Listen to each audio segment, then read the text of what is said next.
everybody. This is James Diboe, discovering dedicated to original peoples wherever we are in this world. And I want to give a big welcome part to bringing back Thau Thau Haramanuba. How you doing, my brother? I'm good, my brother. How are you? And your viewers? I had great feedback from our last conversation. Absolutely amazing. We went for maybe 2 hours. I don't know how long we talked for. I've had really great feedback. And it was very important that I called you back again. You know, and also I really appreciate your actual character, yourself, you know, and giving me the opportunity to be able to have a long discussion. You know, Rich, I really appreciate, you know, so I want to thank you again, my brother. Another thing, is that the Ankh? You got the Ankh? Yeah, it's the Ankh. Amazing. And Now let's start with this. Yeah. So let's begin with the Ankh. The symbology. Give me a moment. Let me close the window. There's a noise. Yeah, no problem. Because that's one thing very important, the Ankh. You know, man, woman, child, it's life. It's life. So I like to hear Thau Thau's interpretation of the Ankh. And one other thing if I could add on, I was listening to a person called Professor James Smalls. He's out in the United States, and he mentioned that the Ankh was there in South Africa before it was in Kemet. I don't know how true that is, but I'd like to know from what you know also.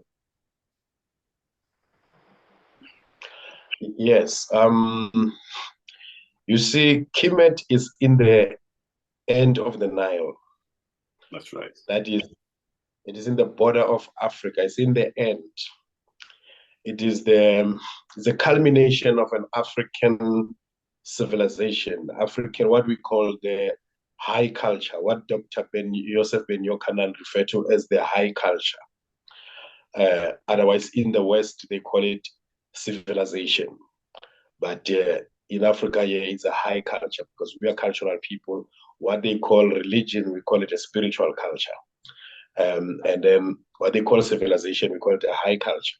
High culture. So, high culture is a civilization. That's what they call it in Africa. Okay. Yes. So now Kemet, it is in the end of the Nile. It's not in the beginning of the Nile. So everything that you find in Kemet, you will find its origin in the heartland of Africa. And this is the importance of the 1974 UNESCO symposium in Cairo, called The Peopling of Ancient Egypt, or People of Ancient Egypt, and the Deciphering of the Meroitic Script. This conference was called by UNESCO in 1974. They invited 20 professional Egyptologists, and 2 of them were Africans, Sheikh Anta Diop, yeah. and Theophilo Obenga.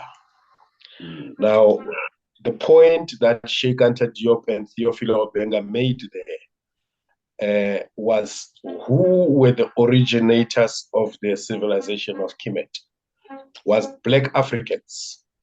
And of course, these 18 professors who were Europeans and Arabs, they were denying that. They came up with all type of nomenclatures, from Hermetic being a dark Caucasians, you know, Hermetic being the white man with the dark skin who left the Mediterranean and come and built pyramids in Africa without having built a pyramid in Europe. Yeah. You know, they don't have a history of pyramid. Euro-Asian people. Eurasians. Yeah. All these type of names. They came up with a whole lot of names to just justify denying the Africans the civilization, the high culture that is Kemet today. So Now, and then you get the oldest calendar system. You find it in South Africa. They just discovered it in 2001. Adam's calendar. Did he call it Adam's calendar? Again, another way of biblicizing things that are older than the Bible, because that calendar is older than Adam. It was there before Adam was created in Eden, before there was even a God by the name of Jehovah, before there was God by the name of Jesus, before there was God by the name of Allah. That calendar was there. So, Credo Mutwa had the ark, a very big one. And it comes from here in South Africa. And it does not even wear it inspired by the principles of Kemet, Kemetology, or Egyptology. He's wearing it from the Bantu origin of the Ankh. You must remember that these symbols come from Central Africa. Now, when we say Central Africa, just because some people might not know where Central Africa is, we deal with Congo, Rwanda area, just so in case people don't know. Okay. When we say Central Africa, let me be very specific and reiterate the point that Sheikh Anta Diop made, which is basically the beginning of his presentation, or the basis of his presentation at the Cairo Symposium of 1974, of the peopling of ancient Egypt and the deciphering of the Meroitic script. That a Kenyan anthropologist, Louis S.B. Leakey, in 1971, during the 7th Pan-African Congress of Prehistory held in Addis Ababa in 1971, when he gave his final report, he said about 150,000 years ago, human beings who are morphologically like ourselves originated, or they congregated, they stayed, they were one community about 150,000 years ago in Central Africa by the foothills of the mountains of the moon. Now, the foothills of the mountains of the moon was discovered by Stanley Morton in 1885 during his travels. He's one of the people who discovered that. Now, the foothills of the mountain of the moon is Rwenzori. Now, Rwenzori mountain, it is between the Congo and Uganda, between Lake Albert and Lake Edward. It is the source of the Nile. It is called Rwenzori, which means rainmakers, because there is always rain on top of that mountain. It's a snow-capped mountain in Central Africa by the Congo confluence and Uganda, by the source of the Nile. But this is where the ancient Egyptians, in their own scripts, in their own texts, in their own papyri, like the papyri of Unefa. Sorry, you know Kilimanjaro, the mountain. Kilimanjaro, it is in Tanzania. I'm not talking about Kilimanjaro. Yeah, so we're not talking about Kilimanjaro. We're not. We're talking about the mountains of the moon. Yeah. Kilimanjaro, Mount Kenya, what they call Kirinyaga in Kikuyu. Yeah. Mount Kenya, Kilimanjaro, and Rwenzori, they form the mountains of the moon. Right. Okay. All of the three of them. But in this particular context, we're talking about Rwenzori, the one that is between Congo and Uganda, between Lake Albert and Lake Edward. Okay. The one that is feeding into the Nile by the river Lualaba, which is coming from the Congo. That is the source of the Nile. That is the same place that the ancient Kemites, they say they come from. They come from the foothills of the mountains of the moon. But that is also the same place that Louis Leakey, a Kenyan anthropologist, says that human beings originated there 150,000 years ago. But that is the same place where most of the signs and symbols of the ancient man, signs and symbol of the primordial man. Actually, there's a book by Albert Churchward called Signs and Symbol of the Primordial Man, where he shows every sign and every symbol that we have, that it originated from there among the Batwa or the Bambuti, whom the white men call the pygmies, the short men. So the pygmies are the ancestors of the ancient Egyptians, are the ancestors of us, the black people. Yes. The first god, when the Kemites move into what they call the solar mythos or the solar mythologies, because they began with the stellar mythologies, the stars, and then they went through the lunar mythologies, and then there was the solar mythologies. That is when the worshipping of Ra, the sun god, Ptah. So so before that, they were using zoo types, animal symbolism to symbolize divinities and so forth, like the snake biting its tail, oldest symbol of God in Africa, the snake biting its tail, so, where God was. So you know a time when they were worshiping, is it the golden calf in ancient Egypt? They call what? The golden calf. No, that is before that. Oh yeah, okay. But those golden calf, they come from the same era, because they use many things like the apis, the bull of heaven,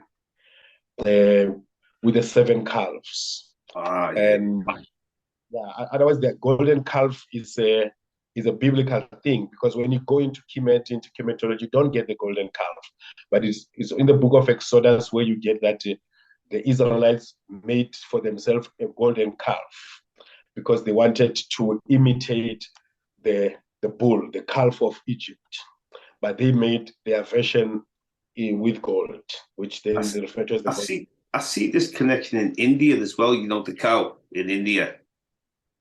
In India, even among us, the Bantu, we have a saying that cow, a god with a wet nose. Okay. Because the cow's got a wet nose. Right. So in our language, you say homu mudimu unkoemezi, calf or a cow or a cattle, a god with a wet nose.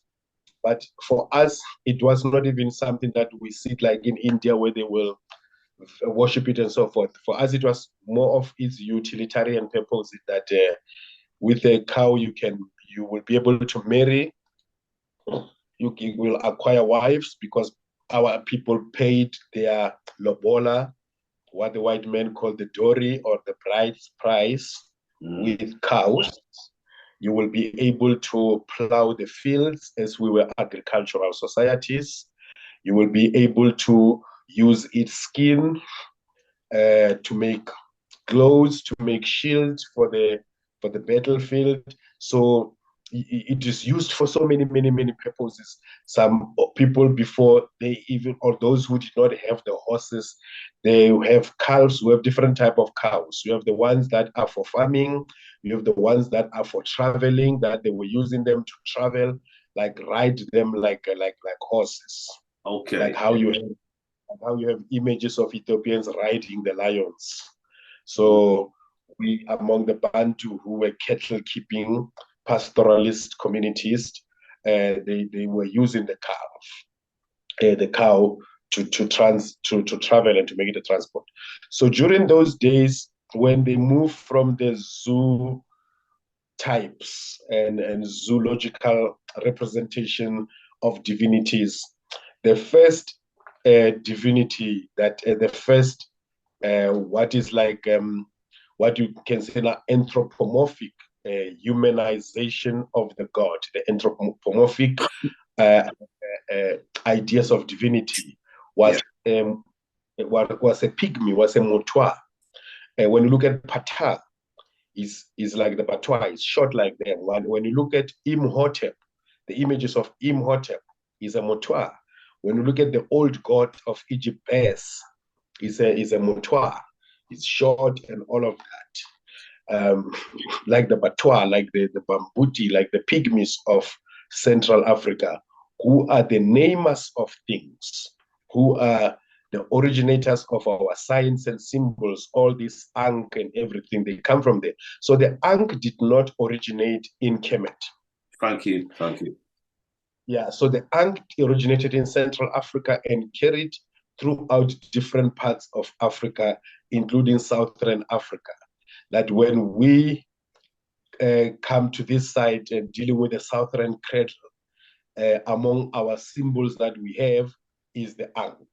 And of course, the meaning is the same throughout Africa. Wherever you find the Ankh, the meaning is the same. The only thing that it does not mean, it is not an Egyptian cross. It's not a Christian version of Egyptian cross. It's not a cross. You know, it's life. Ankh basically just means life, or the key to life, or eternal life. So Man, woman, and child. Man, woman, and child. You could represent life, life, man, woman, child. Yes, it represents life. So now symbols resonate the energies that they represent. So because it's a symbol of life, that is what it resonates. Like the Christian cross is a symbol of death. So it resonates death. Yeah. And it is about that. It's about the death and the resurrection of Christ, and giving people about hope about life after death. But that is a different concept from what the Ankh is. Like, Ankh is not a symbol of resurrection. It's not a cross. It's not a thing that somebody was crucified on it. It does not represent the crucifixion. It does not even represent the resurrection of Osiris, because the gods of Kemet, all of them, all the 42 gods, including Set, the evil god or the violent god, all the gods of Kemet, they carry Ankh. If you look at the 42 gods of Kemet, all of them, they're carrying Ankh in their hands. So it is older than Osiris. It's not even be a symbol of the resurrection of Osiris by Isis. So it's just a symbol, our symbol of life. It represents the unity of the male and female creative principle. That as long as there's a man and woman, life will always continue, because men and woman will produce men and woman. So that is why our system is heterosexual. Our system is not homosexual, it's heterosexual. Yeah. We are either monogamous or polygamous, but we don't have a history of homosexuality, because it is about live and let live. That's in right. Our traditional African society, every normal man and every average man is expected to have a wife. That's right. Or wife. You can't have life without a wife. Yeah, that's right. Yeah. And when a woman passes the age of marriage, she'll get mocked. She'll get derided. So it is an abnormality. It is an oddity. So the normality was that you should grow up, have a wife. That is why we had initiation schools for men and women, where they're turning boys into men and teach them men responsibilities. That this is what you need to do. The initiation schools for female, where they are preparing girls into women who are going to be wives for certain men in life, whether they be kings, whether they be traditional healers, whether they be the headman, the tuna, or the normal average men in the traditional African society. So yes, it is true. The Ankh is older than Kemet. Okay. come from Central Africa and spread throughout all over Africa, and it was found in Southern Africa even before Kemet or Kemetian civilization. So basically, what the High Sanusi Baba Credo Motwai said is true. Yeah. Now, what's interesting, two things is interesting, first of all, because we don't really learn this off, like, you know, like when I try to research, yes, I might look a bit of science, and for example, but I also got to look, I've got to go to Africa, I've got to go to different places and meet indigenous peoples and see what their oral history is. Now, two interesting things is the Twa, the pygmy, not just, I've seen that, I mean, in Cameroon, you've got the Baka people. They're related group to the pygmy in Congo. And I think you got some in Uganda. They're spread out, aren't they, around Central Africa area. Now, even in Southern Africa, they call them the Khoisan, the Bushmen. Right now, they're the branch. Interesting, yeah, interesting. The Khoisan, because they're the branch. Because we had this discussion last time. Me and you talked. We talked about. I was talking about who are the oldest Africans in the world. Now, we were speaking about the Twa. Now, how the European tries to deal with things is he'll make out that the Khoisan are the ones that went into Asia and became the Chinese, became so a lot of these other people were, they're the branch of the pygmies. So what would you, when we talk about a phenotype, are we dealing with, because the Khoisan are lighter, for example, but that's only in South Africa though. Example, I went to Zanzibar. Now, I don't know the connection, but I am aware that there was Khoisan people in East Africa at one time. I was reading about in Kenya. I went to Kenya and I was studying about the Maasai people. I was studying about the Bantu going there. Then I seen that the Khoisan were present. Then they say when the Bantu came and Maasai, the Khoisan somehow, I don't know where they went to. They might have spread to South Africa. But they basically declined in numbers regardless because of the majority of the Nilo-Saharan, and the Bantu was a massive expansion. Can't mess with the Bantu, dominant force of Africa back in the times and that. So both of them present being in Kemet.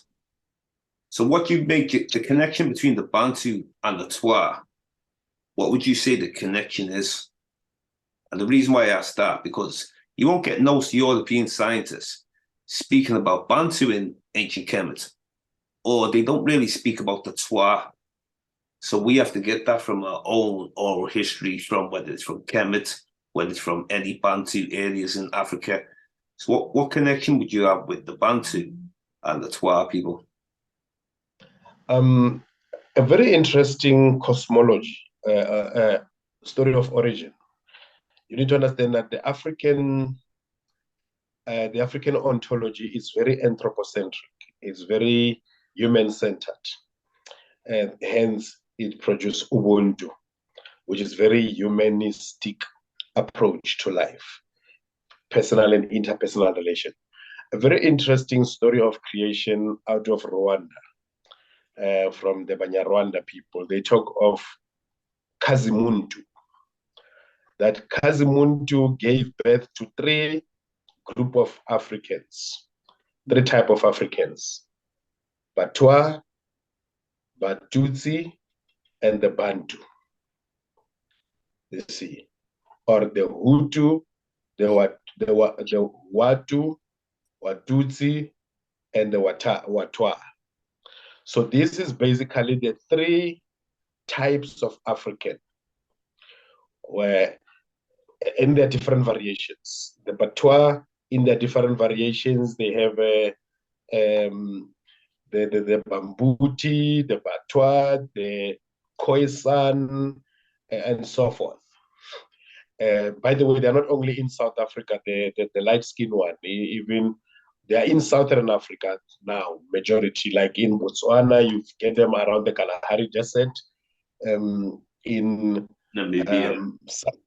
Namibia, you get them around the Namib Desert. So their connection is they come from the same source. If we are going to go by our own sources now, leave the anthropologist and the scientists alone, because we deal with a bunch of European scientists, racists, who were bent on trying to prove that we are noble savages. We are one third of a human being. Let's go by our own oral tradition. Well, I'm interested to hear this. What you're going to say now, this is interesting now, because we've looked at all these European documents of where did the Bantu start. Some of them say Eastern, some of them say Cameroon, some of them say Eastern Nigeria. So from your oral history, I'd like to hear right now where the Bantu supposedly started from the oral history. They started from Central Africa, the Bantu, the Batwa, or what they today will call the Negroids, the Nilotes, and the Kushites. They have all these different names for us. So the Negroids will be the Bantu. But the Bantu, the Batwa, the Batusi, that will be what they usually call the Nilotes, get Kushites, because they look like the Cushitic people. Now on the Nile. Now, when we deal with, because I did meet the Maasai people in Kenya, they are the Nilo-Saharan people, aren't they? Now, the Nilo-Saharan, are the Kushites also Nilo-Saharan Kushites or Nubians? You see, this Nilotic definition is problematic because it is about the people who live along the Nile River. That is Nilotic from the Nile. But along the Nile River is all Africans. The Baganda, they are along the Nile River, and they're the Bantu. The Banyankore, the Bachwezi, the Bahima, the Batembus, all of these group, they are by the Nile River. So true. Very true. Yeah. So to say Nilotes and pick up one group of people is a very problematic definition, rooted in divide and rule. But you must remember that we have about 7 African phenotypes, and who look like almost everybody in the world. Hence the point you mentioned about the Khoi looking like the Asians, yellow skin, the Chinese type of eyes, and so forth. But what also attribute to that is that the Khoi are hunter-gatherers.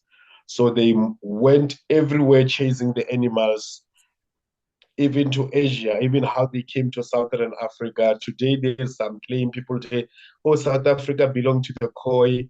No, South Africa is part of Africa, and Africa belongs to the Africans. And they roam this continent according to their need. If there is a drought, if there is a plague, if there is wars, they move from one place to another. We had multiple migration. Now the Europeans will only tell you about the Great Bantu migration and start to tell you that this became the dominant force that obliterate others, the Khoi and San, and there's no such thing. So this is now the European narrative of us, which is really steeped in divide and rule. Like today, the South African racially mixed, what did they used to call them, colors during apartheid? Yeah. All of a sudden in South Africa, there's no more colors. Every color they say is a Khoisan, and they claim that the rest of us, we come from Central Africa, we found them here. But they are racially mixed. They are half of me and half of the Europeans. Yeah. You understand? Now they have distorted the whole history, but who started this thing is the Afrikaner, the Boers, the whites. Dutch. Which one? Dutch. The Dutch. When we started to talk about expropriation of land, we talk about we want our country back. They started to say, no, but we did not take it from you. We took it from the Khoisan. And as if the Khoisan are not Africans. Now they keep on telling us that they are Khoi, they are Khoi, they are Khoi. Even the color that you see that this person is clearly racially mixed. Because we know we know that the original Khoi, they're still alive. The original Khoi, they don't have long hair and big beards. They've got actually the tiniest hair. The Khoi now, those who you can find them in the Northern Cape, in Smith's Drift, in the Kalahari Desert. I used to be in the army before, and I was part of the new National Defense Force of South Africa in 1994 when Mandela became a president. We came as freedom fighters from exile, and then we integrated to form the new army. And then we found that the old SADF, South African Defense Force, had a battalion of the Khoisan, that they were using them for trekking because they are good trekkers. So they were using them to trek the freedom fighters in Namibia, SWAPO, MPLA in Angola, Umkhonto weSizwe, and APLA in these places around South African borders. They are good at trekking. They will look at the trek. They will tell you that the person who passed here, how much water still have in his body, how much weight is he carrying. They're good trekkers. They had their battalion of them. And then they had a camp village of them in Smith's Drift. They don't look like anything close to what the current South African colors are claiming as Khoisan, because the majority of South African colors who are claiming to be Khoisan are racially mixed. Now, the Khoisan are not racially mixed. They're a particular phenotype, a particular type of Africans.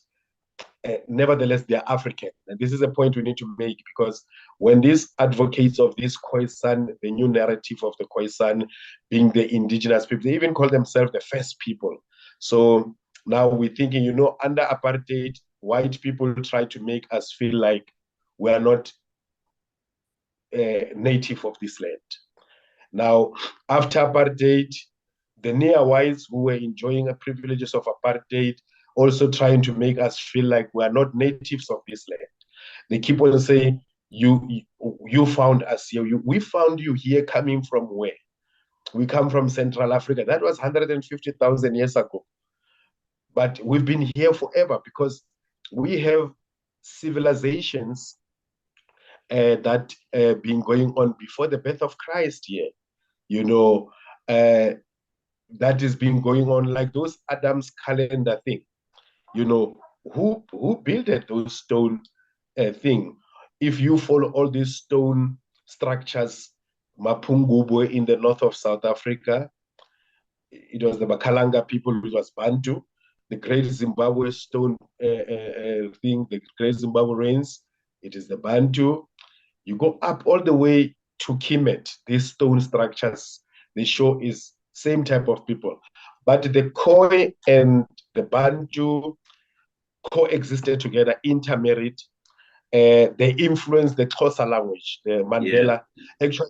Actually, Mandela looked more like Khoi than these people who are claiming to be Khoi. Like his eyes, Mandela, his hair. Look like that. Khoi, because this Khoi and San, you had two type of them. During apartheid, we were taught in school that they are Bushmen and the Hottentots. Now, the Hottentots were the taller ones. That is like the Mandela type, the one who was taller.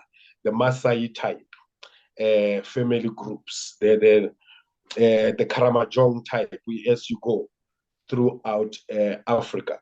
So we lived together, we intermarried. It is said that 40% of Xhosa is influenced by the Khoisan, the language. Even the Xhosa name forgot Tito. This click sound that you find in the Xhosa language. Click, yeah. Yeah. It comes from the Khoi.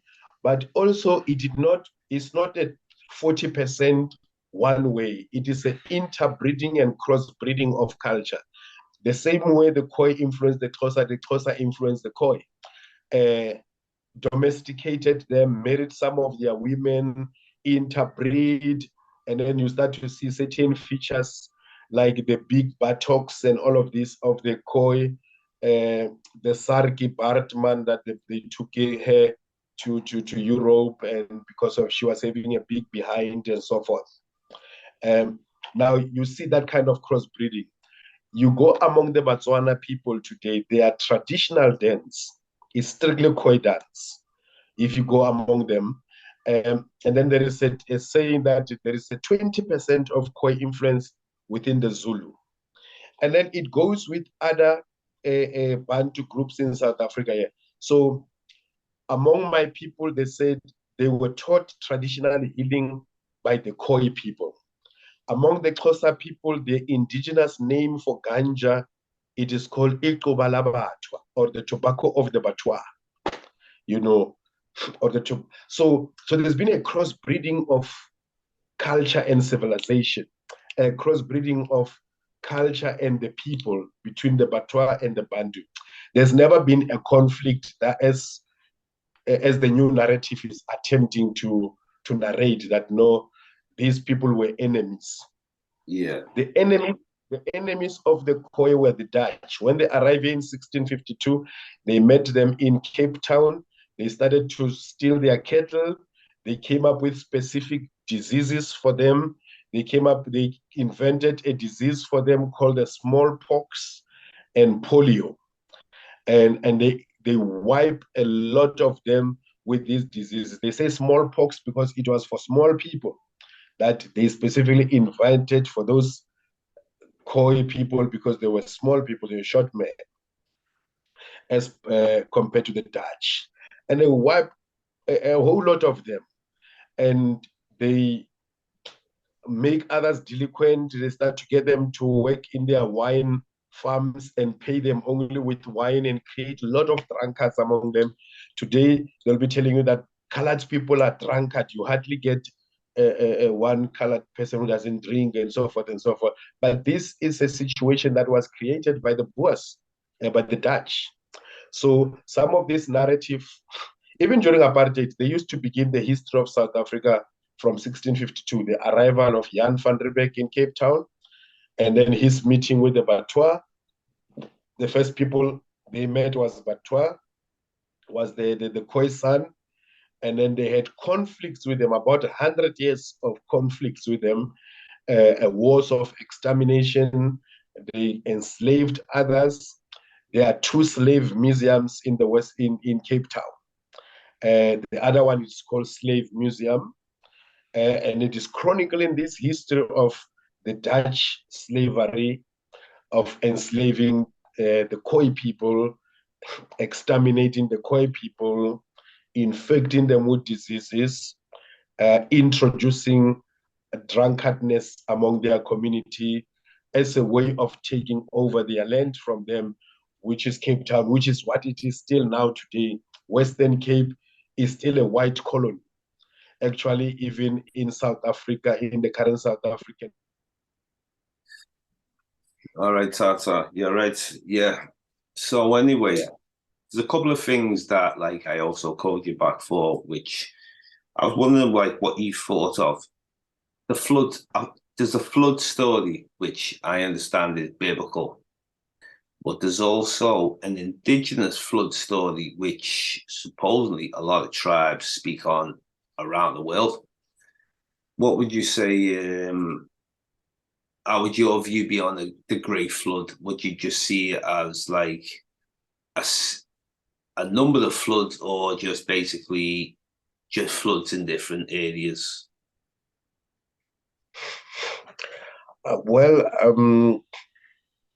I haven't came across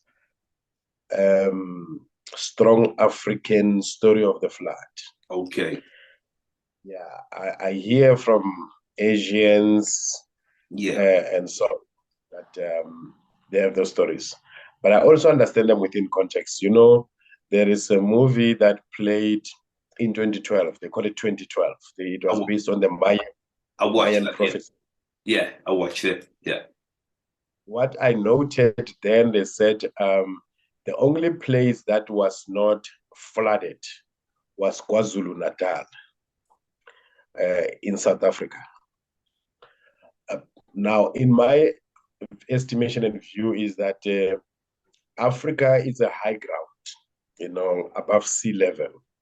So it's very possible that there might have been flood all over the world except here, among other reasons.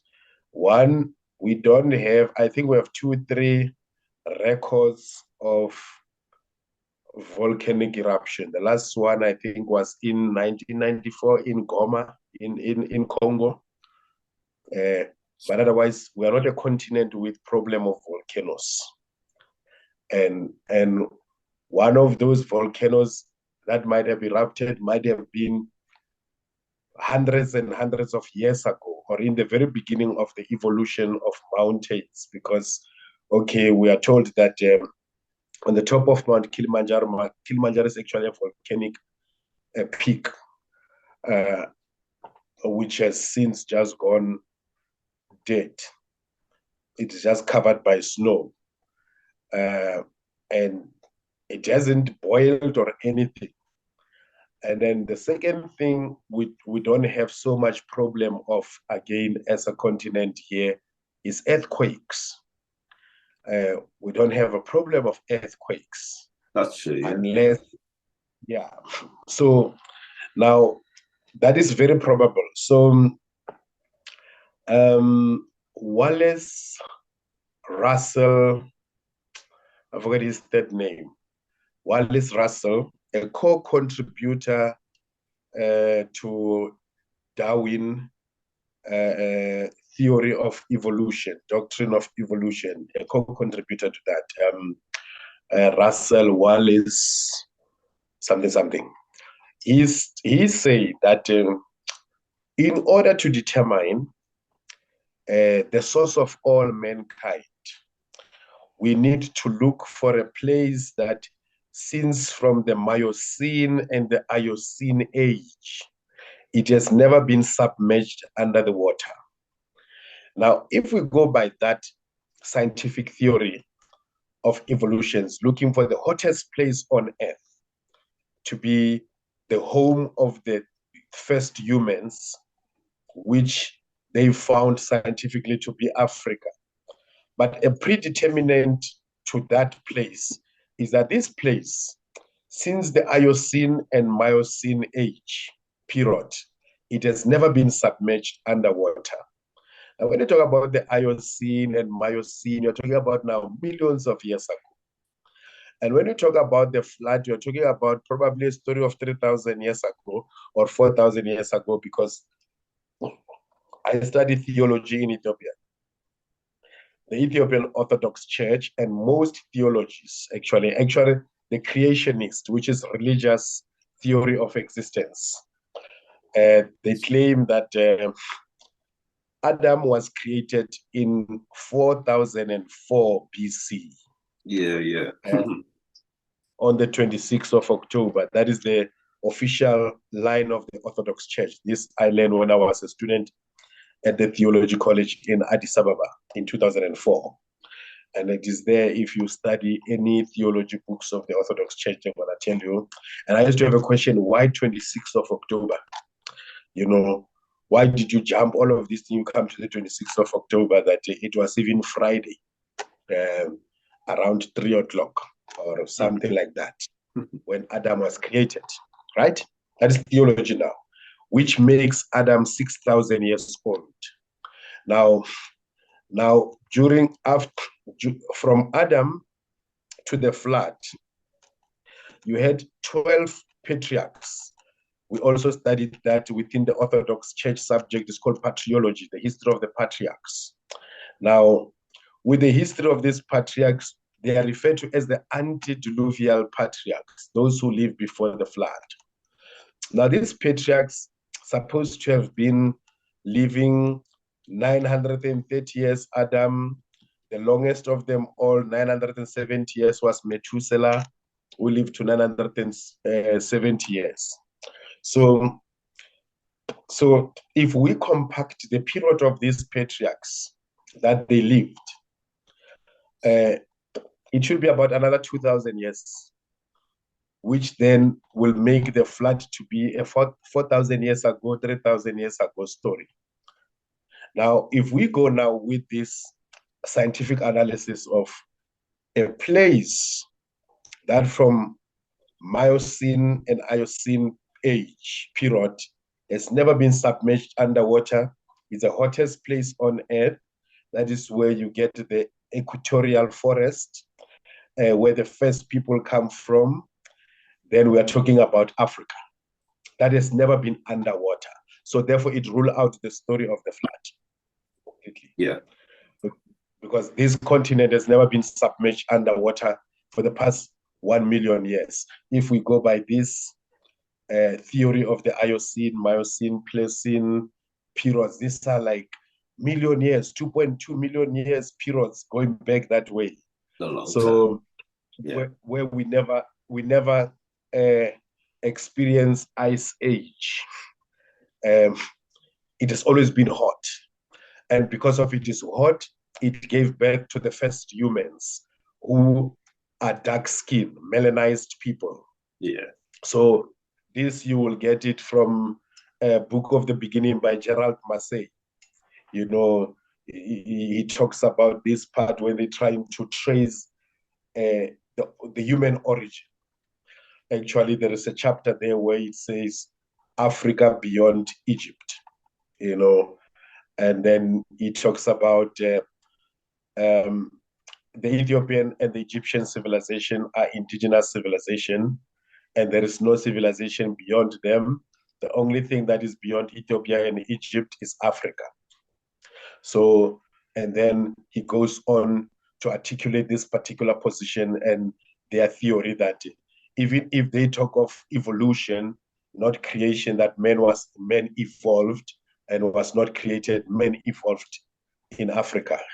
Even if they go by their own creation story, man was first created in Africa. That is now we coming with our own oral traditions, because of the 3,000 tribes that we have here in Africa, of the 3,000 ethnic groups that we have here in Africa, there is no single tribe that does not have a name of God, a concept of God, or a cosmology. There's no single one. So actually, this is where I am now. I always say, as far as I analyze these stories of our origin, I mean, when you say Zulu, it means heaven. So the Zulus, they say they come from Ezulu. They're the people of the sky or the people of heaven. They come from heaven. The Basotho, they come from Nzwanatati, where the god is. The Batswana, they come from the god of Haluwe. You know, all of these, you go to the Baganda, the first man, where did he get his wife? From heaven. You read Facing Mount Kenya by Jomo Kenyatta, the Kenyan anthropologist and a president. You're talking about the Kikuyu, the evolution of the Kikuyu. Again, is a story that begins with the divine god Ngai, or Mwenenyaga, whose dwelling place on earth is Kerenyaga, which is what they call Mount Kenya. So all of these black tribes of Africa, they talk of their divine origin from a god, a particular god, who happened to be their first ancestor or their first primogenitor. Now, that being the case, my conclusion is therefore that we, the black men of Africa, we come from God, and the rest of the people come from us, because in their own scientific studies, in their own study of genetics and genetic origin of humans, they're telling us that human beings come from the black people of Africa through the framework of migration, skin mutation. They left the continent. They became the Cro-Magnon and the Neanderthal, whatever they evolved into, the Basque, the Latin, whatever they evolved into. Like we were talking about the Asiatic origin, the Khoi origin of the Asiatics. Yeah. Among others, that they mutated. Its skin mutation is recessive genes, its lack of melanin, but it is also according to the Western science. Now, the white man himself, in his science, he say he come from us. Yeah. Now, we in our own cosmological science, we say we come from God. And some of our stories of creation, we say the source of God and the source of man is the same source. Like the Zulu story of creation, they talk about men coming from a bed of reeds. Like the ancient Egyptian talk about the waters of Nu. or the primordial waters by the Great Lakes, and then they spring out of the reeds. So the Zulu, that is why they have the reed dance, the celebration of Umhlanga. They're celebrating the coming of men from the reeds. But umuntu wadabuka emhlangeni. So the story begins by saying, God came out of the reeds, and then followed by men, they came out of the reeds. So this particular story of creation, they tell you that the source of man and the source of God is one. Now, in the teachings of our High Sanusi Mkulu Credo Mutwa, one of the things talk about is the law of the soul, the story of the soul, where he explained that my children, if you read Indaba, my children, if you read the Zulu Shaman, the Way of the Witch Doctor, or the Song of the Stars, he tell you that my people, my children, the Christians lied to you and say your soul was created by God. But let me tell you, your soul came into existence the moment God came into existence. That is the law of our soul, that we exist because God exists. We don't exist because we come from God. The source of God and the source of man in most of our stories of creation is the same source. And in most of our stories of creation doesn't talk about the creation of man. Some they do, but some they don't. Like I'm telling you that the Botswana, they talk about Mudimu Haluwe. Now, Luwe is a place on earth in Muchudi, in Botswana. It's a cave. That cave is got footprints on a rock. They said during the days when the stones were still soft. In our language, we say, Maswika aisa tapunyera. So when I try to think of that, I say, okay, probably that is referring to, when I'm using scientific timelines, I say, this is referring to Stone Age, during the Stone Age, where everything was stone implements, stone instruments, and stone this, stone that. But there you have footprints of human beings and their livestock, and a big footprints, which is just one-sided, coming out of the cave, like from the bowel of the earth. And then that same footprint, it go back alone, that big footprint. So they say it's a footprint of Matsie, who was leading the people from the belly of the earth. Now, this story, it says we are inner terrestrials. We are not extraterrestrial, we're inner terrestrial. We came from the belly of the earth. There is an inner earth. Like where you have the Adam's calendar in Mpumalanga, in the Eastern Transvaal, there is also a 75,000 years old Bantu temple. They call them the Sudwala Caves or Echo Caves, next to Nelspruit, where you enter into the bowel of the earth. You find those rocks, the stalagmite, those rocks that drops like a candle. You know, they keep on dropping like liquid rocks. Yeah. You get another rock, you take it, you beat it against another rock, it sounds like a drum. It go like boom, boom, boom. Sound exactly like a drum, but these are rocks. You get a place is called God's Window. Now that place, it is referred to as 75,000 years Bantu temple in the belly of the earth.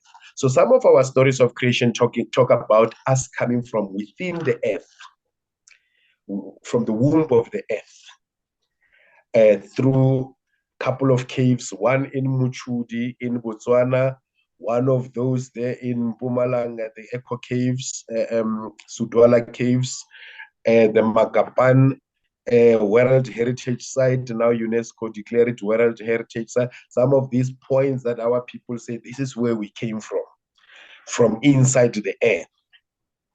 Now you have some stories also that show that we came from inside the earth through the water, like these stories of the reeds. Now this one, it's shared among the Ngunis, which is the Zulu, the Xhosa, the Swati, the Ndebele.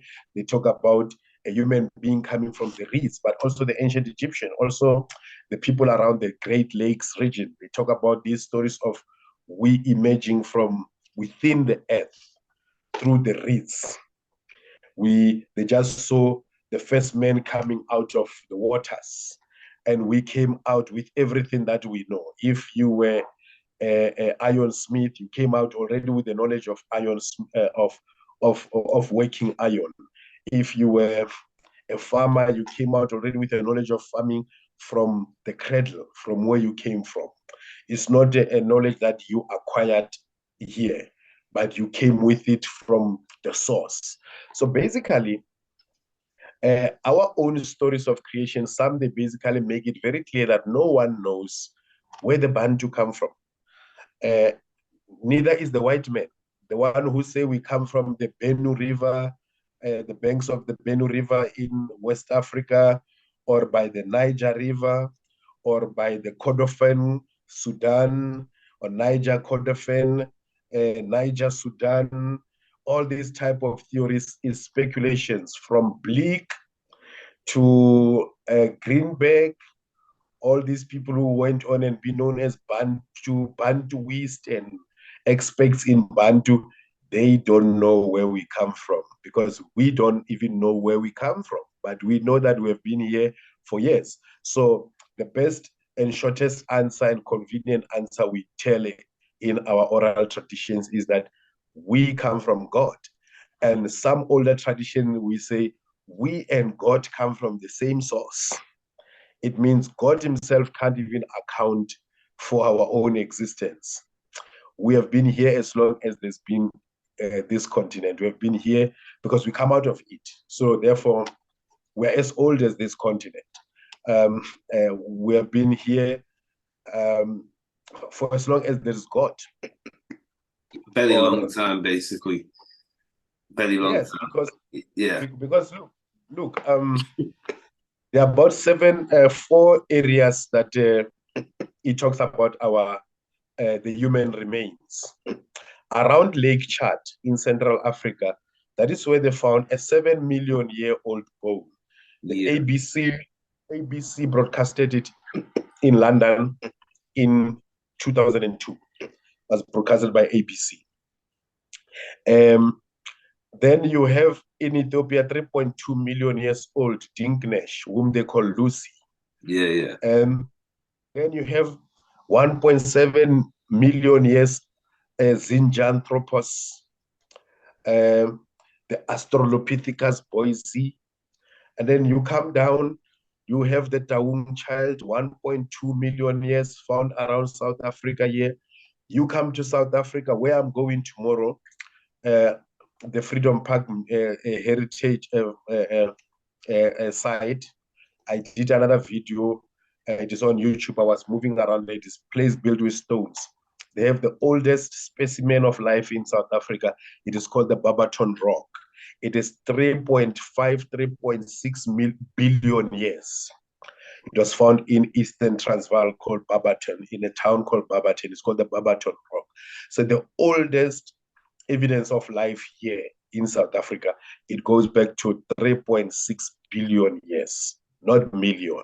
So what you make of the when they say about this Australopithecine, what you make of that? Do you see that's something completely separate to what we consider as modern humans, or do you see any connection, or is it separate?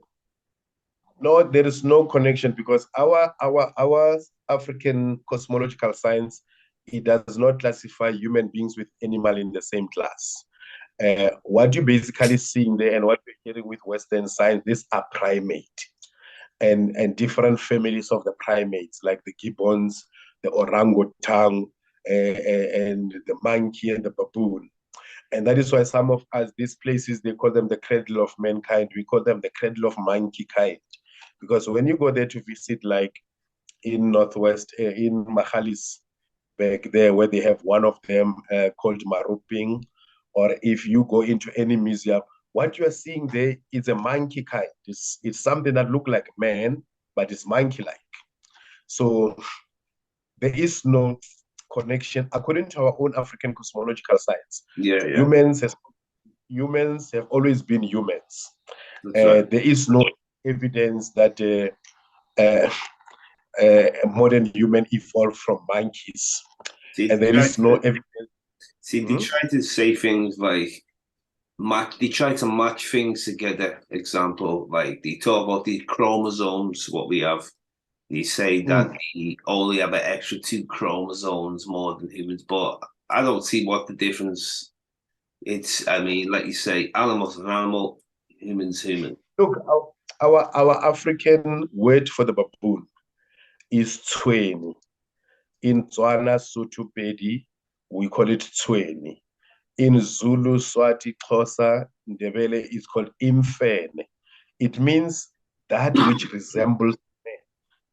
So we've always known that the baboon resembles man, but it's not man because it's got certain qualities and certain characteristics that are almost like man. And to the point that when we adopt these animals as our totems, you have those people whose totem is a baboon. The totem of Thau Thau Haramanuba or Thoth Hermes in Egypt or Tehuti is the baboon. But why the baboon? Because it is the first one to greet the sun. It is said that our first worship, like the Elias type, was the baboon for sun worshippers or for sun worship. Because the baboon is sitting there by the rocks waiting for the sun to rise. And then when the sun rises, it starts to say, Ra! So it is said that even the name Ra, we got it from the baboon. So we have stories that we learn a lot of things from different animals.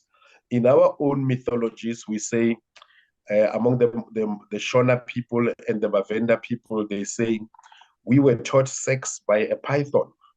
So that is why the Bavenda people have these rituals of the python dance, where the young maiden who are now ready to engage in sexual intercourse, they go through initiation and then they'll be doing that python dance like that, holding one another's hands and they're going on like that.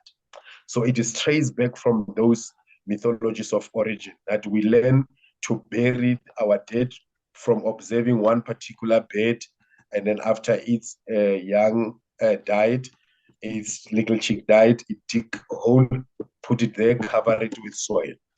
That is why we have a lot of animal symbolism in our names, in our surnames, in our totems, in our eponyms, in our clan names. You know, you have the Batawung, which is the clan of the lion, like how you have the Ethiopian totem is the lion of Judah. So this thing come from old time. You know, Christ totem is the lamp of God. The symbolism of the age of Christ is 2 fishes, Pisces. So there's always this relationship between the animals and men because we observe certain qualities from these animals. But this does not necessarily make us descendant of animals. And the fact that we might have similar chromosomes and so forth, it accounts to the fact that at the end of the day, we come from the same source of creation. Whatever went into our existence, into our creation, went into them. There is a saying that a cow's blood is like a human blood.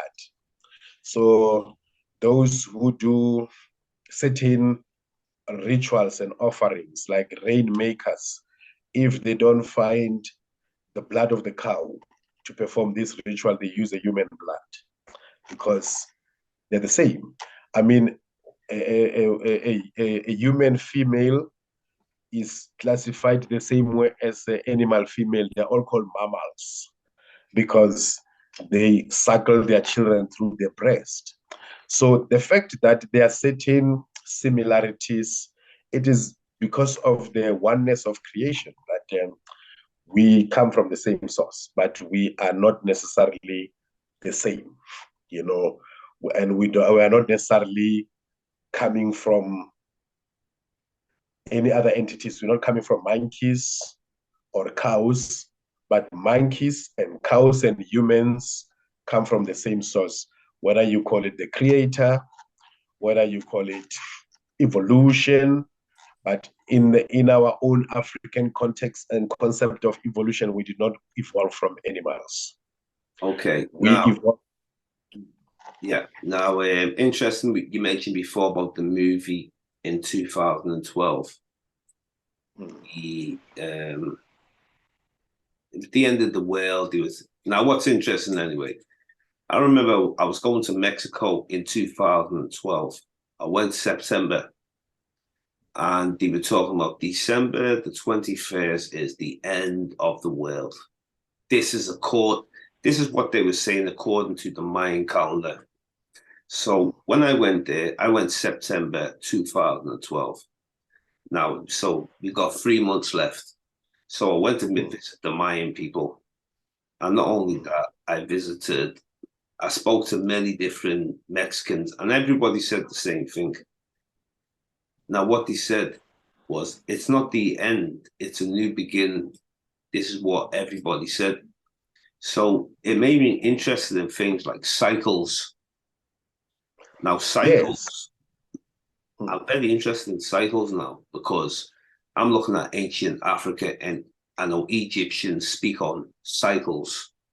So from what your knowledge is of cycles, see, like, for example, a new beginning, what are we referring to? Do you see it as like the star sign, Leo, and then it's different stars, or how, what do you make of it?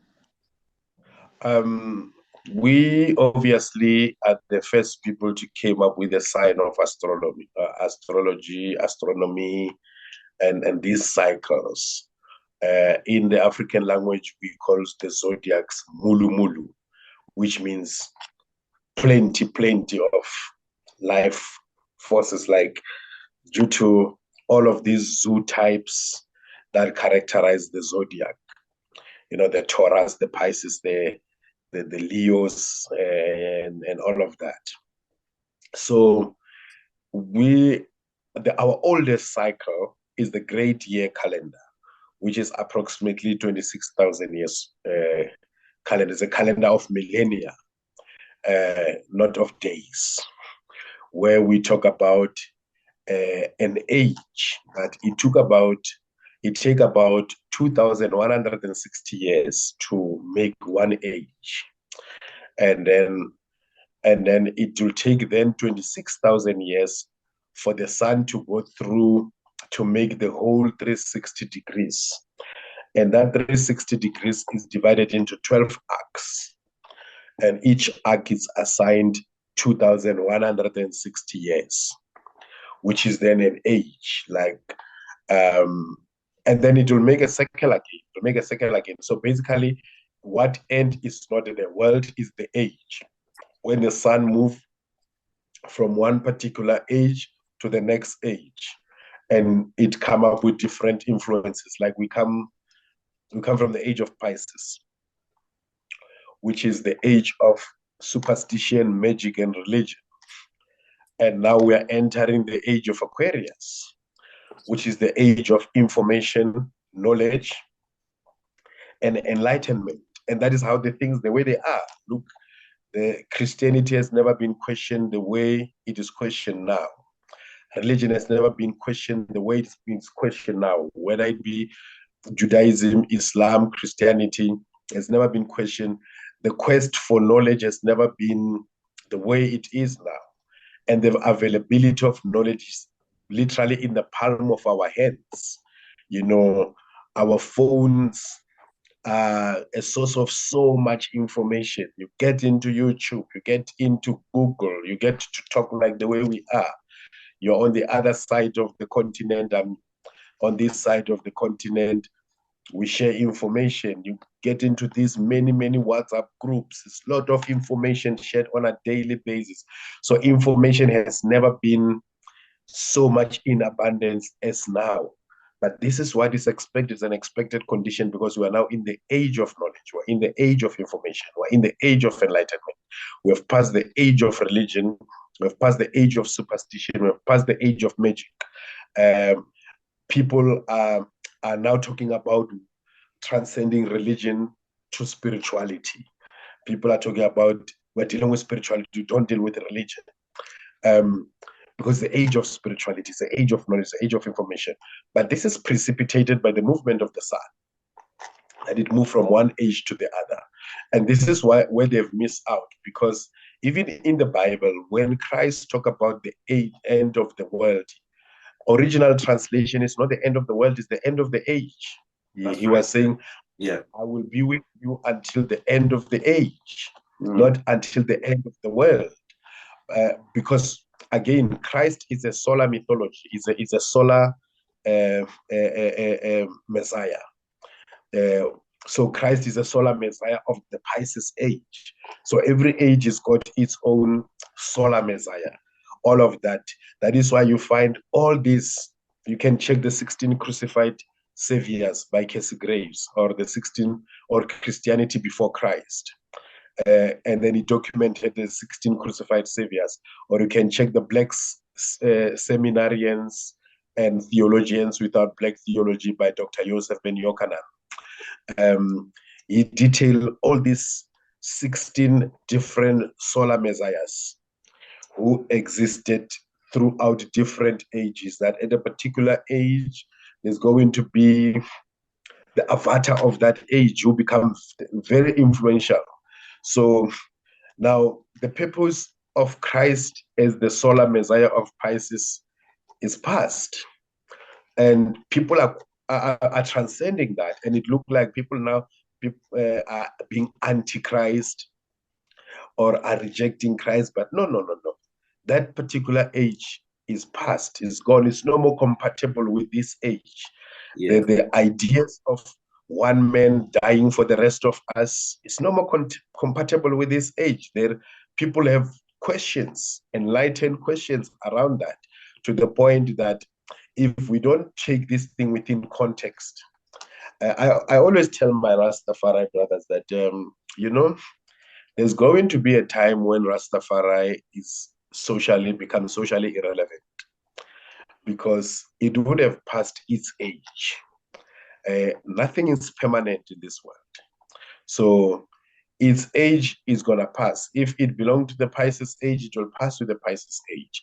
If it belonged to the Aquarian age, it will pass with the Aquarian age. But it seems like it is part of the Pisces age. So it is fast passing with the Pisces age, because I tell you, I know a whole lot of sisters who used to be Rasta and are no more Rasta. I know a whole lot of brothers who used to be Rasta and are no more Rasta. And they are either finding themselves into African spirituality, or into chematology, into the study of chemat, or those who have been sticking with the religion and the Bible.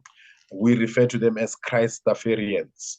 Those who use Christ to rationalize Tafari, they are falling back into Christianity now. I've always been saying to them that if you use Christianity to rationalize Rastafari, when you get despondent with Rastafari, you're going to fall back into Christianity. And that's what we are seeing.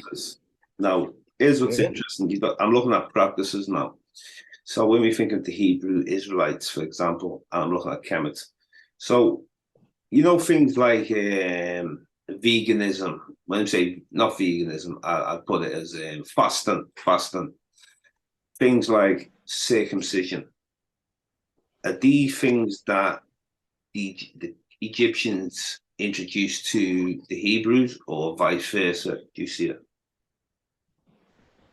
Well, the Hebrews were not even the Hebrews of the Bible, let alone the African Hebrew, the black Hebrews of America, of Ben Ami, because they are the ones who are more vegan and what, these black Hebrews. But the biblical Hebrews were not vegetarian.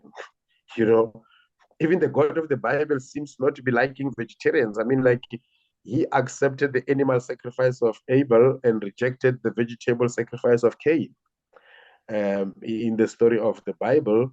But even you go through the Bible, they've just been eating all sorts of animals, until he even told Moses that, okay, this is the type of animals the people they should use. They should eat animals that eat grass. And then it's few instances of vegetarianism where, like in the book of Daniel 2, when he was fasting and then he rejected the food of Babylon and requested water and vegetables. But largely, they were eating meat. Even Christ himself was eating fish, all of these things. So the biblical Hebrews were not strict vegetarians. Now, some of the things in Kemet, like circumcision, they were introduced by the Hyksos, who were also known as the Habiru, who were called Hebrews, who are actually Asiatic tribes. So the biblical Hebrews were not black. Now, what's interesting, anyway, if I can just pause you a second, like my ancestors from Nigeria, from my father's side, and we've just probably practiced circumcision according to my grandfather. We always practiced it. I mean, but I'm aware of obviously religions that came into these areas, like you had Islam before even Christianity reached West Africa. I'm aware of it. So it's actually interesting for myself and my own oral history from my grandfather, who only spoke about African, this is an African tradition, circumcision. So it's very interesting to hear this, you see, because I couldn't find this information anywhere on, I was just seeing it as an African tradition. I wasn't aware of it came from outside. And this is only speaking from my Nigerian Ijaw roots, from what I'm aware of. Sorry. Yeah, well, there are a lot of things that we Africanize them and call them African tradition that came from outside. That came from outside from as early as 1675 BC with the first invasion of Kemet by the Hyksos. That came from outside from 525 BC with the Persians invading Kemet too. And that came from outside from 332 BC with Alexander the Great. That came from outside with the Romans occupation and the English, the French, all of these things. There's a lot of things that, like for instance, in this, we never refer to ourselves as Black people until 1973. Yeah. And that is when we refer to ourselves as dark brown people. Our self-definition, we say Abantu Abantsundu or Basotho. It means dark brown people. We never call ourselves black. We call ourselves black because the white men call us black. That's right. And now the educated blacks, when they translate these concepts into our African languages, they start to say Abantu Abamnyama. But before 1973, we never used those terminologies. So there are a whole lot of words that enter our vocabulary and we Africanize them because they sound African and because we've been practicing them either for 100 years, 200 years, we say, oh, it's African culture. But some of the things are influences. Like, for instance, my immediate... Yes, so we were saying before, if you continue what you were saying. Yeah, I was saying, like, in terms of circumcision, like, my immediate ethnic group, my immediate tribe, Bapedi, the origin of circumcision was very mere coincidental. And one of the former president of the PAC, Letlapa Mphahlele, wrote a book actually about that. I forget the title of that, but I think it's Son of the Soil. And then he was a commander of APLA. He's from my same ethnic group with me. And then he said, how did the circumcision begin? A group of men were jumping a river. You know, they were wearing those skin loincloths, you know. And then one of them, his penis got stuck in a reed. You know, the reed, some of the reed are sharp. And he is forcefully remove it. So it cut the foreskin. And later, after the foreskin is healed, as men who bath by the riverside. So the other men saw that, hey, your foreskin, your penis is different from ours, you know? So that is where he became the first circumciser of others. They call them Rabadia, which means a healer, a traditional healer who's like the surgeon, you know, who's cutting the foreskin. So basically what it is saying is that circumcision became by mere coincidence because this man was jumping and then his penis got stuck somewhere.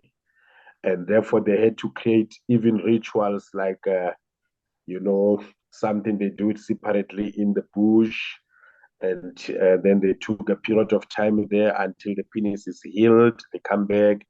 They have to couple it now with the knowledge of yourself, uh, your totems, your ancestors, and your tribe. And then you have the other tribes, like during Shaka, King Shaka of the Zulus. Uh, he forbidden circumcision. It was banned. It's just the king who just died now. It's not even more than 10 years when they unbanned circumcision among the Zulus. The Zulus were not doing it. They were saying, you know what, they are a warrior tribe. They don't have time for men to be sitting there and nursing their penis for 3 months. They have to go to war. They don't have time for wounded penis and all of that. They are a warrior tribe. They have to go to war. So Shaka banned circumcision among the Zulus for 200 years because it was not an essential practice required by all African. It is something that they evolved in a different way. Like in my people, they evolved it through this man who was crossing the river. I'll find out the title of that book. Now, another thing I want to add to that, sorry, is some people believe it's cleanliness, it's cleaner to do that as well. Well, the cleanliness is you must bath your body every day and wash your penis every day. Yeah. There's nothing cleaner than that. You must wash it every day. Otherwise, for me, I believe it is I come from a long line of traditional healers. My ancestors, they were traditional healers, and one of them, like about 7 of my grandfathers, and one of the thing they were specializing in was initiation, to take the young boys to the mountain and cut their penis and turn them into men. So it is a practice that was also done within my family, but my father forbid it because my father was the first one now to become a Christian and left some of the tradition and become a bishop and so forth. But one of the, I believe it is self mutilation. I believe is self pain inflicting because I believe it's like an eyelid for the eye. You see, it's a cover for the eye. It's a cover for the that sensitive part of your penis. So I think the penis loses sensitivity when it does not have the foreskin. So I believe pseudoscience, Western European pseudoscience, the one that is promoting this thing, when they first promoted again medicinally through Western medicine here in South Africa, they had a big campaign of it. They are doing it for free in hospitals. But then they later discovered that no, they are taking these foreskins to go and do some other things with them, medicines and whatever and whatever. So it's another way of tricking people to come for this. And then they tell about cleanliness. One of the things they were saying was that it reduces chances of in being HIV infected.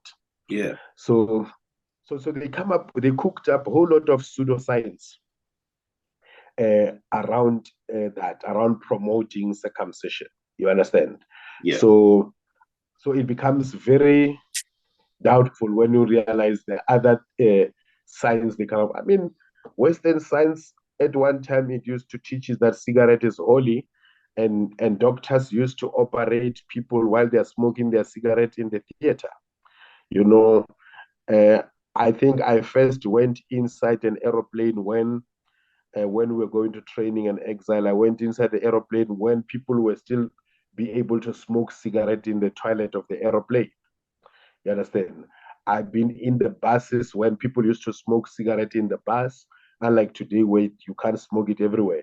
So Western science, I have lived through a time where Western science was saying ganja is a drug. And I'm living in a country right now, everybody's mad about medicinal marijuana. 3 times the president in his State of the Nation address, he's talking about medical marijuana and industrial hemp. But these were the people 10 years down the line, not even 10 years, because it was only 2018 they decriminalized it. You know, I would say 6 years down the line, it was a dangerous drug. It was a dangerous plant and all of that. So again, this is a fallacies of Western science. 10 years down the line, they will be telling you how useless it is circumcision and how actually it is putting you at a vulnerable position. Today, they are saying something different, like so many other things. I've seen also now with some of the thing, I don't know, it is World Health Organization talking about medicinal marijuana, and I'm thinking, but World Health Organization at one time was also joining this whole choir of anti-drugs Yeah. and classifying marijuana as a drug. So that is the forked tongue, the nature of the forked tongue of Western thoughts, white supremacy thoughts, and its twin brothers, religion and philosophical thoughts, Yeah. and by extension, even the medicinal thoughts. So, yeah, in my view, I don't think it's. I was actually listening to one. There is this one sangomas, these young famous sangomas that are all over now. They have a lot of TV programs. One of them was like, "You guys, an uncircumcised penis is so nice." Oh, she was just going on and on about it. They say, "Listen, Mhm. I hear all of these stories of yours about medicinal this, keep you healthy and whatever. The best advice I tell you is that just bath your thing, just wash your thing, keep it clean every time." So, and then you ask yourself, but yeah, why would it's like the same thing that God created us to here on earth to go and hope for another place called heaven. And then you ask, why didn't God just create us to live in heaven? Why didn't He create us in heaven just to take us through earth and all of these ridiculous stories? So in Yeah. the same way, like if really man was meant to be circumcised, why wasn't he just came up with a circumcised penis? Yeah.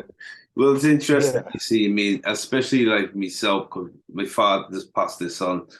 And as far as we knew, it was nothing to do with religion. It was just basically, we always did this, and we don't even have a timeline for it. We just seen this is what we always did.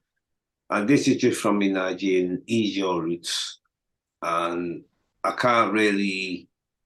Now, I'm aware of some oral history, like, for example, with the speak about, but now it's not only just my tribe, there's many tribes speak about coming from Kemet, but there's many tribes, the Dogon, there's probably many more. So the Igbo speak on even being Hebrew Israelites, Kemet, and so there's many migrations I'm definitely aware of. So it's very difficult, but just dealing with my own oral history myself, that's why it's very interesting. Now, here's what I'm more interested in. When would it have got introduced in Nigeria? So, because it starts to make me think, was it during the Muslim period, where I'm aware of when they swept across North Africa? They came down Mauritania area. Now, I'm aware that they were mixing with a lot of the black females, creating, bastardizing the child. So when the child becomes Islamized, he becomes a soldier and goes inland.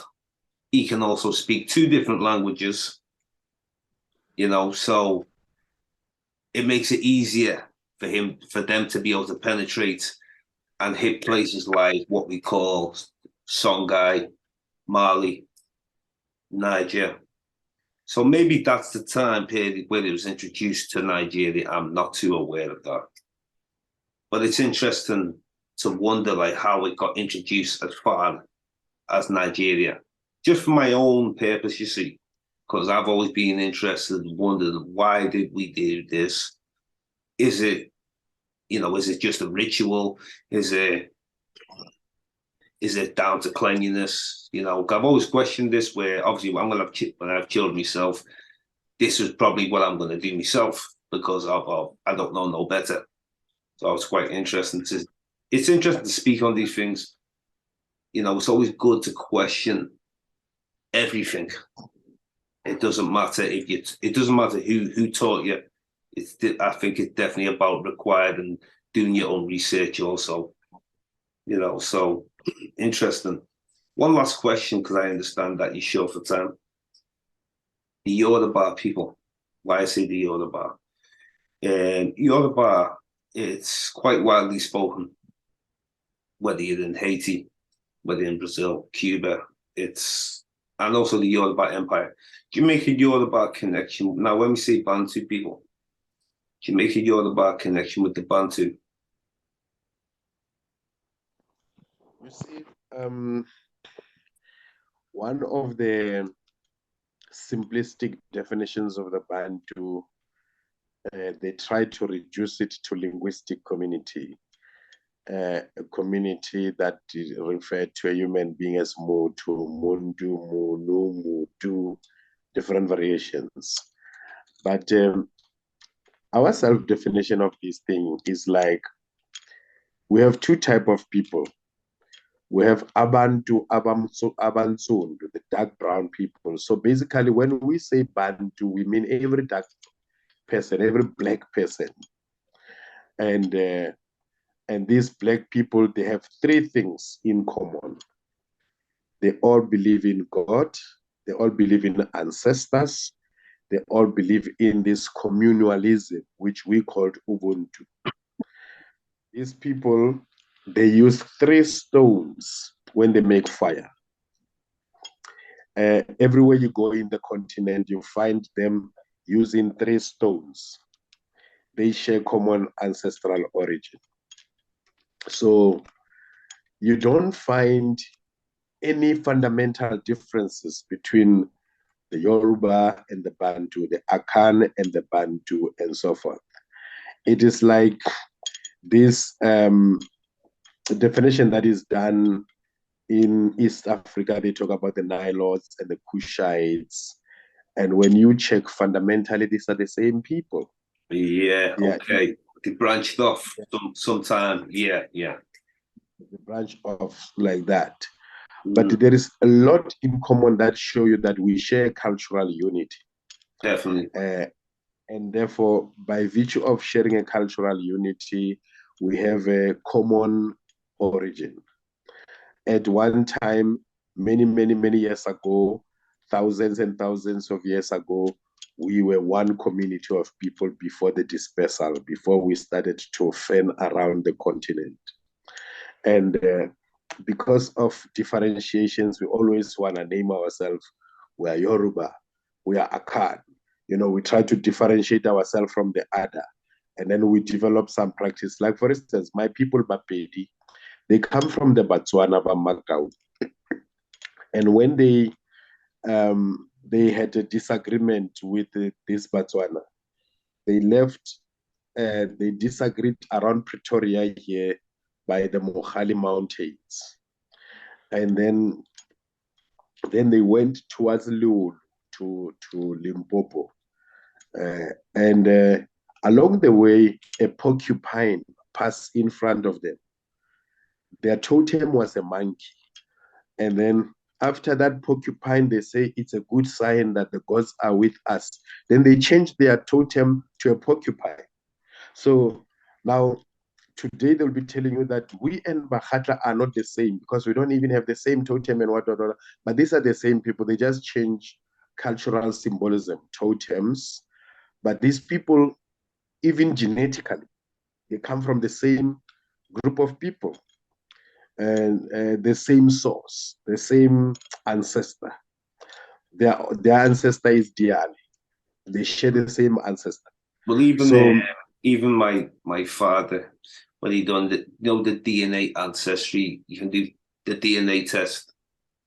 They do. My father's side on the DNA, and even though we know Nigeria, you still see Eastern Bantu, they call it, or Southeastern Bantu, and then Sierra Leone, all different African countries. So it was interesting to see, even though you might be born in South Africa, if you do a DNA ancestry, you might see Congo come up also. You might see Rwanda. neighboring places, and Yes. that's just that people moved about as well. Makes sense. Migrations. Yes, because you see, the problem with some of our people fall into the same Western mindset or Western ideas of history, which is dissected. But our view, we are not theologians, we are cosmologians. We always have a holistic view of things, like where we look at the whole thing holistically. And in our holistic view of things, we come from we begin from the common source. Now, if our history and even science can testify to that history, that 150,000 years ago, we all came from the same source at the hills of the mountains of the moon. And then we started to migrate in 4 different directions. Others followed the Nile River and end up in Kemet. Along the way, they built the Nubian civilization or the Nubian high culture, the Baganda high culture, the Banyarwanda high culture, the interlacustran kingdoms, up into Kemet. And then coming downwards, they follow the Zambezi River. And then beyond the Zambezi River, they followed the Limpopo River. They came into Southern Africa here. They lived by the rivers. And others, they went to the Benue River. So for me, we have the Western Bantu, the Northern Bantu, the Eastern Bantu, the Central Bantu, and the Southern Bantu, which is basically and the diaspora Bantu, like these Black people in America, among the Jamaicans, there are a whole lot of that. You have some Jamaicans with the Nyabingi. It traces its origin among the Congo. The whole even terminologies that the Bingi man will be referring to one another as Congo Thau Thau, Congo James, or Congo this. It is pointing to their common origin, that they come from the Congo. So they're just the Bantu of the diaspora who were deculturalized, delinguisticized, who were robbed of their own cosmologies, their own identity through transatlantic slave trade. But it doesn't change the fact that if you are going to look at them genetically, they are the Bantu. Like the story, look, certain portion of Cameroon, they are referred to as the Bantu, all the way to Cameroon.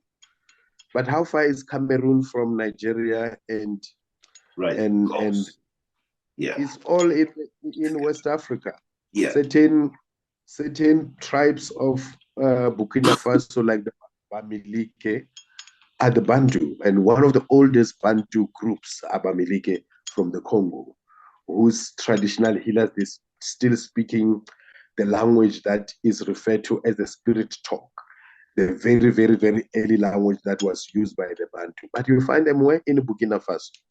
Where is Burkina Faso? Just next to Nigeria. Benin, all of those areas. Another place that they talk about, when another connection I've seen, because I've seen Niger Congo, the name Niger Congo, and they link it also to the Mandi language of parts of West Africa. And it's interesting, like, so would you say African would have derived from one language in the beginning? Yes. Yeah. We derive from one language, which this linguistic, they call it Proto-Bantu, Proto-Bantu, yeah, okay. They love to use the term Proto-Bantu, and also the Bantu thing is because of linguistically we use the word Bantu. But if you go deep, because you find Ntu, it's about Ntu, the stem Ntu, Ba Ntu. But what is important is Ntu, the stem Ntu. Ba Ntu, Muntu, Ubuntu, Isintu. But this Ntu, in Kemet, the Greeks, they call it Nut.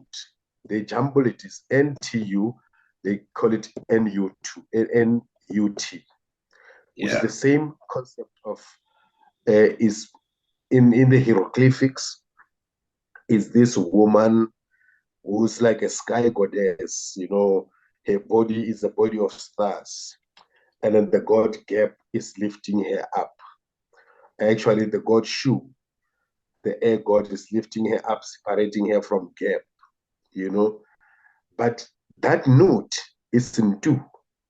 And that in two, you'll find in Kemet and you find all over Africa, you know. So yeah, we need to do our own connections, not research, because our ancestors have already done the research. We just need to do our own connections in order to just come up with a concrete evidence of our common origin, our common language, our common genetic makeup. It's just different phenotypes, but one genotype, we just have like 5, 6, 7 different phenotypes, and some of them are also affected by our birth rituals. You have some Africans, when a child is born, they'll try to mold the skull according to a particular way. See that. There is a tribe in South Africa that cut their finger here, and then this small finger, they cut it, and it became a tradition. But how it began, it was not even a tradition. This man, the ancestor of this tribe, was made blind, and then he decreed that all the children of our clan, they should be cut this, so that when I play with them as a blind man, I know that I'm playing with, I can feel their fingers and that I'm playing with this. So it's like the evolution of our tribal scars. We have different tribal scars to try to distinguish ourselves from the other, because of this concept of, when we started to separate into groups and groups. Okay. And the pyramids in Kemet, the pyramids. Yeah. Now we get a lot of people where they try to figure out how they were built. So they don't like to give credit to indigenous African people that they had the knowledge to do these things. So you hear, okay, they came with the thing of Eurasian people, but whether people like Sheikh Diboe totally dismissed that and showed it was African people. Then they came with other theories about aliens, UFOs, and even things like whether it was, you call them jinns, spirits, or whatever you want to call them. What do you think on that kind of information? And at the same time, I'm dealing with it like, how did they build something so great? Was it our pineal gland? We used more parts of our brain at that time, or,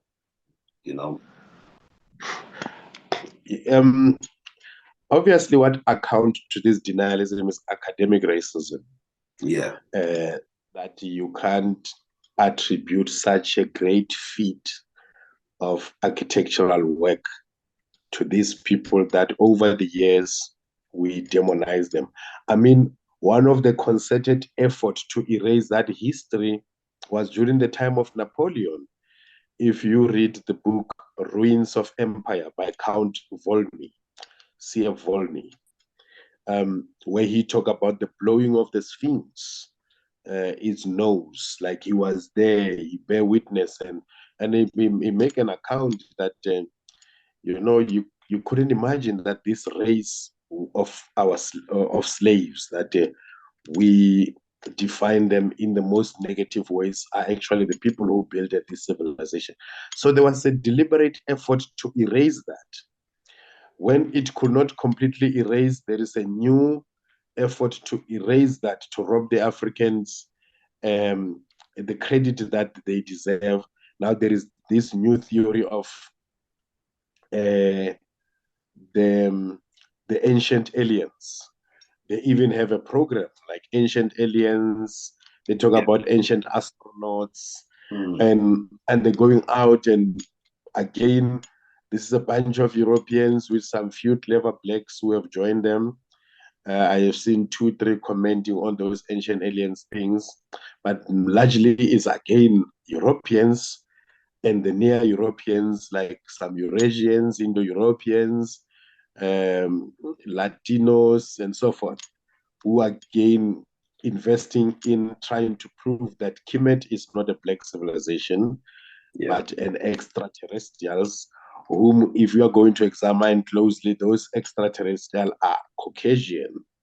So it's an academic dishonesty that Europeans will know them for over the years.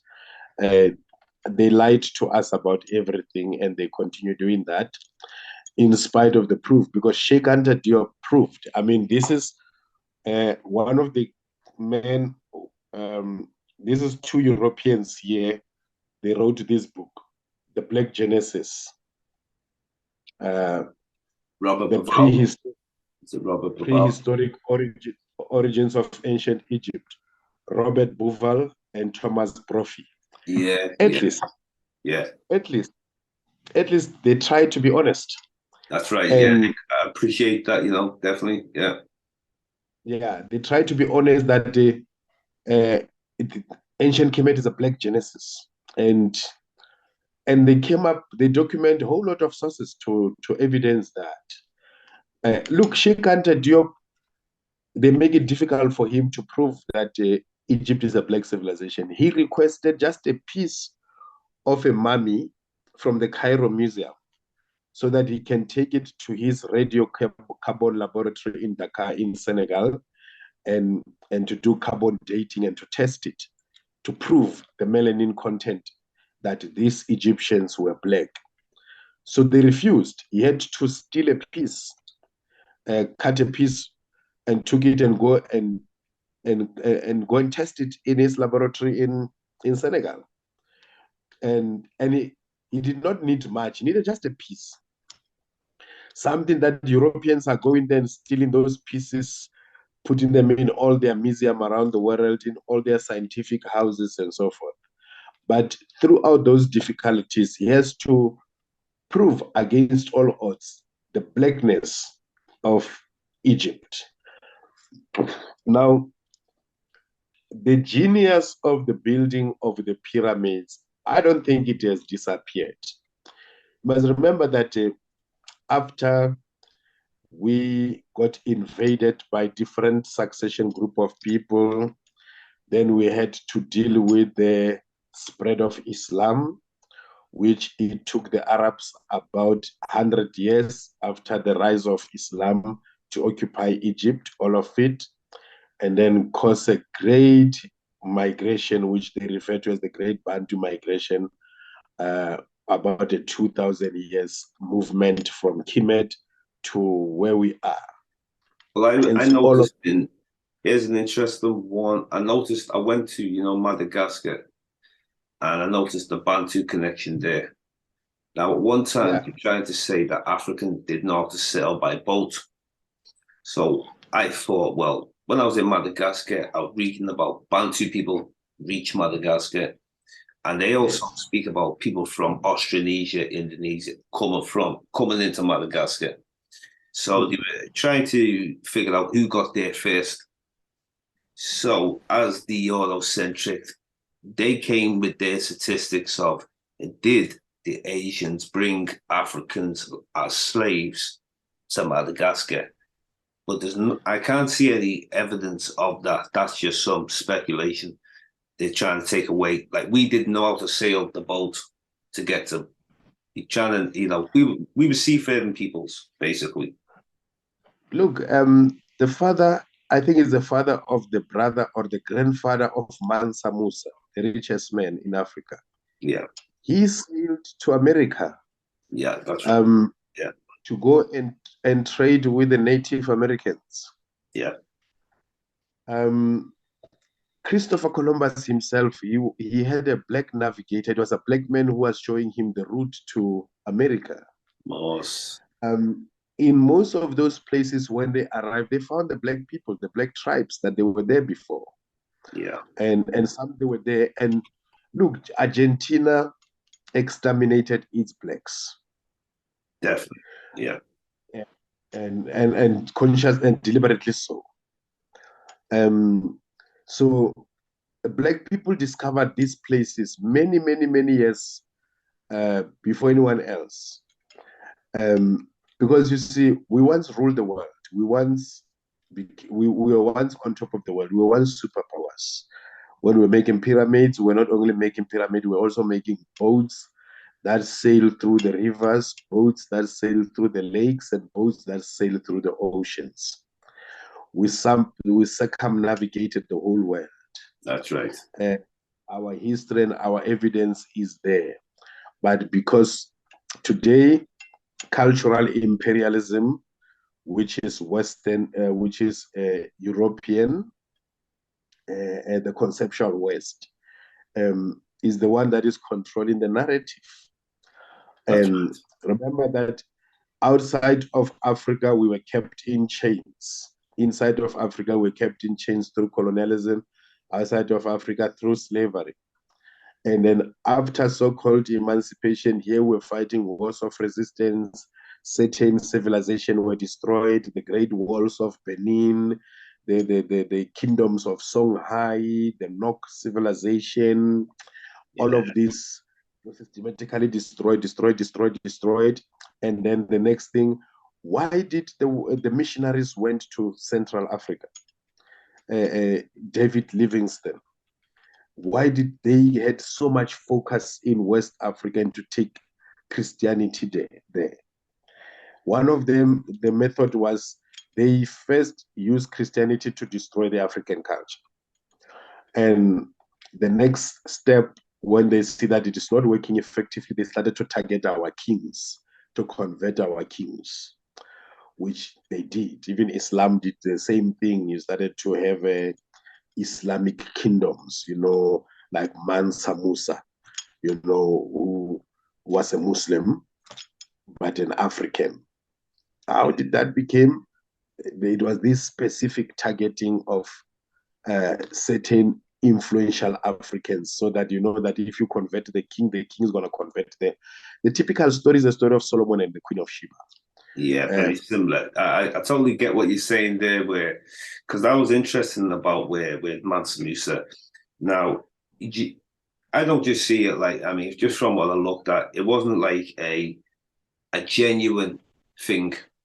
It more of a soul like, well, if I convert, then I have these people off my back.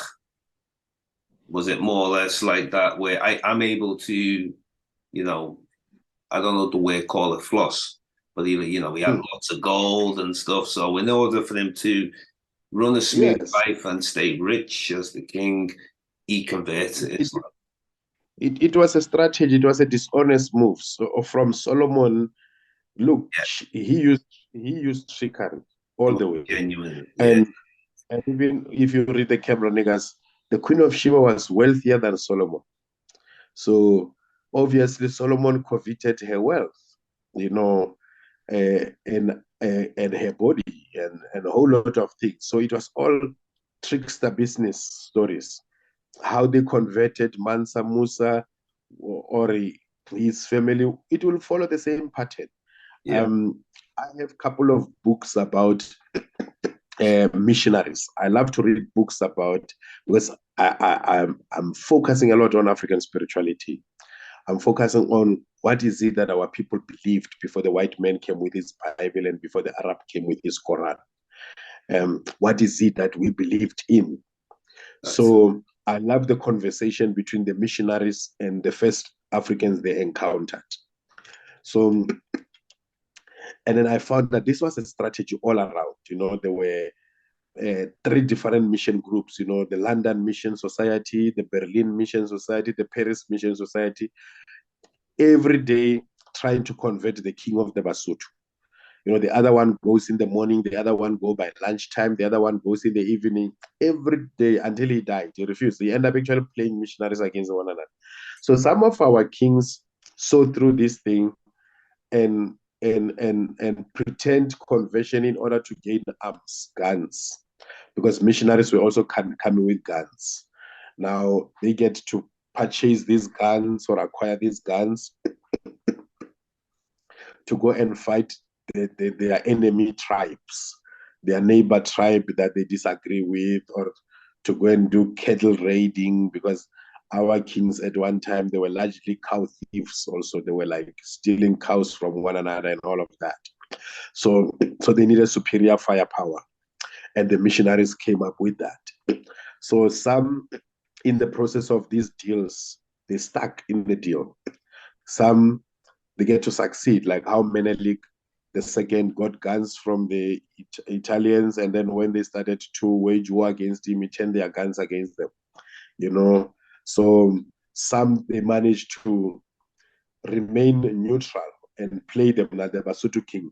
They tried to convert him. He died without being converted. He kept on postponing the day of baptism. He'll say, okay, I'll baptize tomorrow. And then tomorrow come, hey, I'm too busy, we'll baptize tomorrow. Until he even died. He never accepted any one of them. He was referred to as a philosopher king, you know, so he was a good negotiator and all of that, and peacemaker. So in these encounters of the missionaries with the natives, you find, look, Robert Moffat, who preached among the Botswana and translated the Bible in 1855 from English to the Botswana language. He will be preaching to the Botswana there with his gun on his side and his holster open, you know, always at a safe distance, you know, ready to shoot. He was preaching and converting people he did not trust. You read the memos of David Livingstone. He talked so bad even when he went to the London Mission Societies to convince them for more funding to do his work in Central Africa.